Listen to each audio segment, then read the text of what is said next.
नमस्ते दोस्तों, मैं हूं आपका दोस्त और आज हम बात करेंगे जीएसटी के बारे में। जीएसटी यानी गुड्स एंड सर्विसेज टैक्स एक ऐसा टैक्स है जो भारत में सभी प्रकार के व्यापार और सेवाओं पर लागू होता है। अगर आप एक बिजनेस ओनर हैं, दिल्ली में अपना काम करते हैं या किसी और शहर में, तो ये वीडियो आपके लिए बहुत जरूरी है।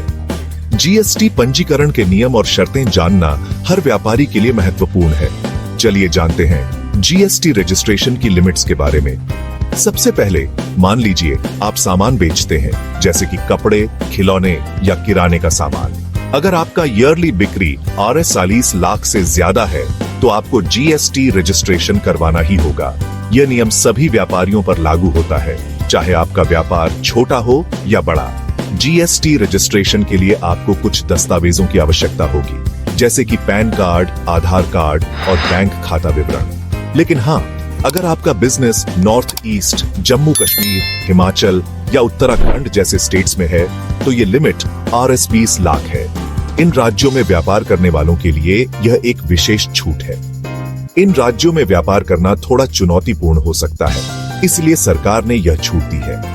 अब मान लीजिए आप सर्विसेज देते हैं, जैसे कि सैलून चलाते हैं या कोई कंसल्टेंसी देते हैं। अगर आपका ईयरली कमाई RS 20 लाख से ज्यादा है तो आपको जीएसटी रजिस्ट्रेशन करवाना जरूरी है। यह नियम सभी सर्विस प्रोवाइडर्स पर लागू होता है, चाहे आप किसी भी प्रकार की सेवा प्रदान करते हो। जीएसटी रजिस्ट्रेशन के लिए आपको ऑनलाइन आवेदन करना होगा और आवश्यक दस्तावेज अपलोड करने होंगे।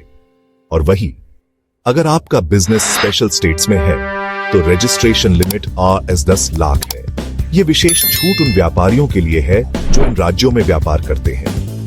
अगर आप ऑनलाइन सामान बेचते हैं, जैसे Amazon या Flipkart पे, तो आपके लिए भी लिमिट RS 20 लाख है। ऑनलाइन व्यापार करने वालों के लिए यह जानना महत्वपूर्ण है कि उन्हें भी जीएसटी रजिस्ट्रेशन करवाना होगा।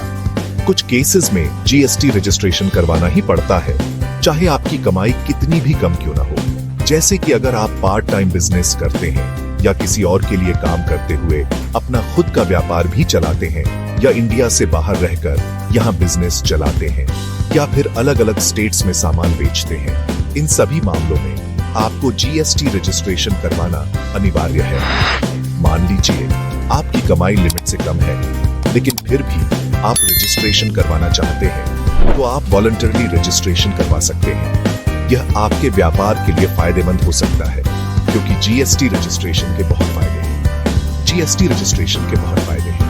इससे आपके बिजनेस की वैल्यू बढ़ती है और आपको टैक्स में भी छूट मिलती है। इसके अलावा जीएसटी रजिस्टर्ड होने से आपके व्यापार की क्रेडिबिलिटी भी बढ़ती है और आपको टैक्स में भी छूट मिलती है। जीएसटी के तहत आप इनपुट टैक्स क्रेडिट का लाभ उठा सकते हैं, जिससे आपकी कुल टैक्स लायबिलिटी कम हो जाती है। तो दोस्तों, उम्मीद है इस वीडियो से आपको जीएसटी रजिस्ट्रेशन लिमिट समझ आ गई होगी। अगर आपके कोई सवाल हैं तो कमेंट्स में पूछिए, हम आपके सभी सवालों का जवाब देने की कोशिश करेंगे। वीडियो को लाइक करें, शेयर करें और चैनल को सब्सक्राइब करना ना भूलें।